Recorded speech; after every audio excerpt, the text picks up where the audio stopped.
إدراك. إن كان عيني لا تراك فإنني في كل شيء أستبين علاك. الكون سبحه والحوت مجده والعبد يساك وربي بالإحسان. أما بعد فأعوذ بالله من الشيطان الرجيم. كنتم خير أمة أخرجت للناس. قال عليه الصلاة والسلام خير أمتي من دعا إلى الله. إذا من ولا رأس إحسانه إذا صار منهم جمع سوا الحمد لله. كل حديث درتوه وين مكانه أو رأيكنا وين مكانه سمعنا نرى في كلام الله بتوه الله ولدي جماعة نرى في كذي جماعة رأوا دي تقولون بس أشتاء حديث ويله دي بقول تقول على ولدي كنا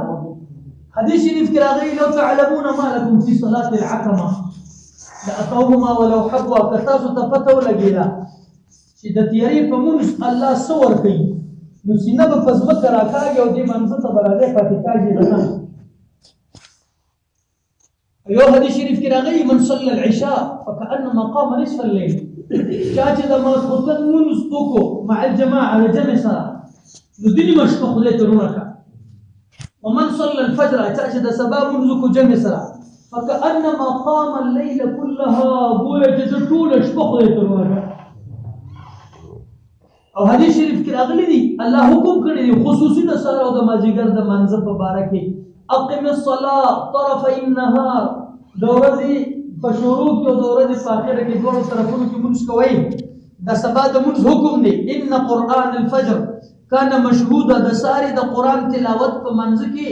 دا د الله په دربار کې گواهی ورکړي. او یو روایت کې راځي والفجر زما د سبا په وخت قسم وي آیات د قرآن مجید وليال عشر د ذل حجې په لس ورځو مې قسم وي.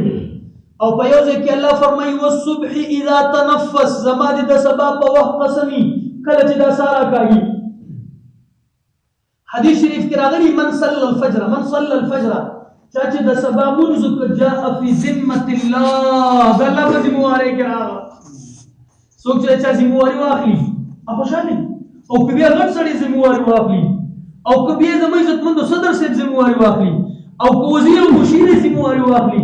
اوس د زمکه او د اسمان الله ذمہ داری غشتلا چا چې د سار منځ کو د زما په ذمہ داری کې راغی. یو روایت کې راځي من صلى الفجر چا چې د سبا منځ ثم جلس يذكر الله کیناست لجوه خدای یادو حتى تطلع الشمس تر دې چې لمر راوخته فقام دې ودرېد فصلى ركعتين من الإشراق وركعت الإشراق منزيوكو فله أجر حج وعمرة تامة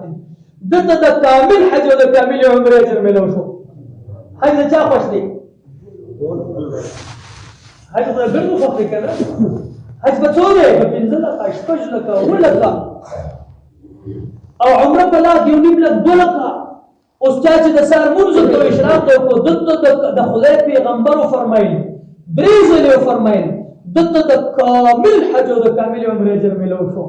د کامل حج او د کامل عمره اجر ملو شو. زموږ عزتمند حدیث شریف کې راغلي چا چې د سبا سورۃ یاسین وي من قرأ یاسین فی صدر النهار قضیت حوائجه د زبد ټول ورځې ضرورت پوره شي. ایو روایت کې راځي چا چې د سار اشراق وکړو اشراق پسې دوه رکعات صلات حاجت وکړو الله په دغه ټول ورځې ټول حاجتونه پوره کړي. ماته وګوره یو سړي اشراق په چاته څه دی کول ورته جوړی نو کا پیسه په دې خبره یقین نشتا دې خبره باندې یقین نشته کښتا الکه روزي په دیاړې کې د کومونس کې را کومونس کې روزي شتا کم ده شته مونږ کې کڅوک چې مولوی سي ته 500 لوټ ورکړي چې دا والا په دې کې مړې ستا او هغه ساده ني او پويږي چې ساده ني او پويږي په نو پوي بشي چې په دې کې مړې ستا او که ساده نو دا نوټ په داسې موړ یو داسې وایي دې کې وړه نستا نه په کې مړې ستا نه په کې چې نستا دا په ظاهر په مرس کې سشکاري نه او په مرس کې روزي ده په مرس کې عزت دي په مرس کې کامیابی ده په مرس کې خوشحالي ده په مرس کې رونق دي په مرس کې د ایمان ترقي ده. یو خپل قصه درته وکړم عام په عرف کې دا ده چې موږ کې چاته سختکاري نه ځکه په یقین هم نشته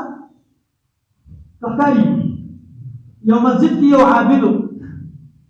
عبادت به کو د ورځې به روزه نیولې د شپې به ټول شپه تهجد کول خو ساده سره ومولي چې محترم شیطان وی چې وا دا خو سم کار وکړو شیطان خو دغه رزیل دی روان دی دیو چې څنګه دوکه کما شیطان داسې خشته پګړی والی دا وګړه لاس ګرځا او تسبیح لاس کړي شیطان راغو چې مسجد ته راننوتی تسبیح په لاس کړي دا عابد چې داسې صحیح کې چې سړی راغی دی راغه ملاکه راغلی ملاکه ستړی مس چې په خیر تکړه یې جوړې شي بچي پیدا وي کوچنیان مې شدي لاس یې ورته بیا ورته وایي څه خدمت وکړه دا شیطان ورته وایي یاره زه خو د لرې څخه راغلی یم دا مسجد مخې ته د روټو دوکان یې ماته یو دوه مړۍ راوړه دا عابد منډه کړه روټو والا دوی ماما یو داسې ښه سړی راغلی دی د یک سړی منا کار دی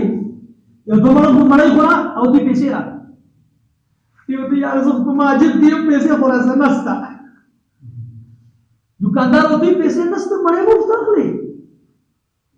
زموږ په وطن کې مشهوره داسې د لمده خور خیرات دی څه داسې د لمده خور خیرات دی چې هر سړی دی خوري دی ورته وایي یاره خیر دی راته ښه سړی دی هغه وشړلو ورته درې واپس چې مسجد ته راغی شیطان ته وایي یاره ما سره پیسې نشته هغه بغیر د پیسو مړۍ راکوي شیطان ورته لاس ته ټوله شپه سجده کوي سجدې کوي او تهجد کوي ورشه ورته یو دوه رکعته تهجد در کوم یو مړۍ را دې چې ورغه ورته یو دوه رکعته تهجد به درکړم لکه مړۍ را او دوه روټۍ را هغه ورته وایي درې تهجد روټۍ کېږي روټۍ په پیسو کېږي پیسې شته دې چې واپس مسجد ته راغو شیطان ورته وایي خو تاسو چې په خپل تهجد یو مړۍ نه روټۍ نه ملاویږي یو روټۍ ماشي ټول شپه ځان ستړي کوي شیطان ته وویل ولاړ دا عادل ساده علم ورسره نو چې راغو مسجد ته سوچ کولی شي دومره ښه ستړی یم ماته مړۍ راولیکه چې په تهجد ماته مړۍ نه ملاویږي زه دې ولې چې تهجد کوم مګر د شپې مې ځان ستړی کړه راتلونکې شپې ته د وشو فکر یې راواغوسته وده شو الله د تربیت لپاره د سبا شپې ته یو نیک سړی راولېږه هغه هم خشته پټکې والی و تسبیح لاس کې وي هغه راغی چې راغی دې کښېناست ملاقات ستړی نس خدای یې راوله د هغه لاس یې چوپ کړ او چې کله ورته وایي نو دې سړی چې وایي دا عابد دلته څه نه کوم دلته خدمت نه وایم هسې نه چې راته وایي دې مې راته وایي چې مړۍ راوړه خو پښتون مو ټینګ نه شو څه زمونږ په وطن کې مشهوره ده د دو سیندونو هغه یو کس لګي او ګوډ یې کړو په تسکورې والا پټي کې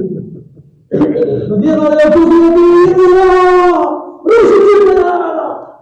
اوس هغه چې خدای نصیب باندې وسنګ وروړي هغه ورته درلو شو سینې په سین راواچولا نور حکم کیسه کنو کاجو حکم راوځي نو چې کله راغی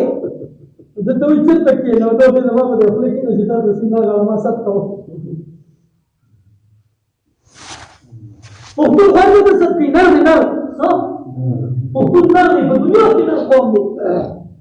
عرب هغه چې په دنیا کې یو قوم دي په ټول دنیا کې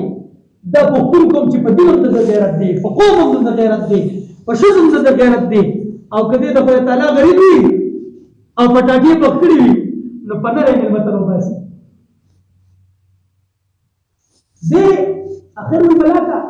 څه په توګه چې طبيعت کې ما راو دې مته یو کنه وای یې بده چې څه خدای اوس بچ کوما دا نه سړي چې الله تعالی ګلو تربيت لپاره دې دوی د محبت تنور دی راو دیو دیا یا پرونه دیو نیک سړی راغلی زه ورتللی وم ماته نه راغلی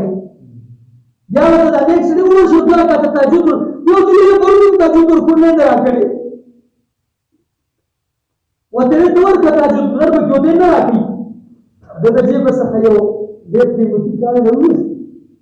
بیا حاضر ته ځایي دا واخله او لاړ شي یو دوه مړۍ کې راوړه خو کاڼي ضایع مه کړه ضایع نه کړي دې چې لاړو تنور ته وویل ماما دا کاڼي واخله ماته یو دوه مړۍ راکړه هغه کاڼي واخیستو دې پرېږدي پرونه داسې منډې وهي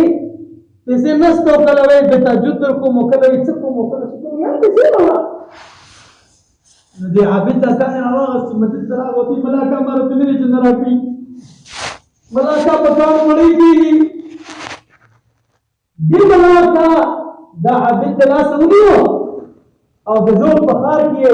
زنګرانو ته بوته زنګران پیژنې څوک چې کلی جوړي سره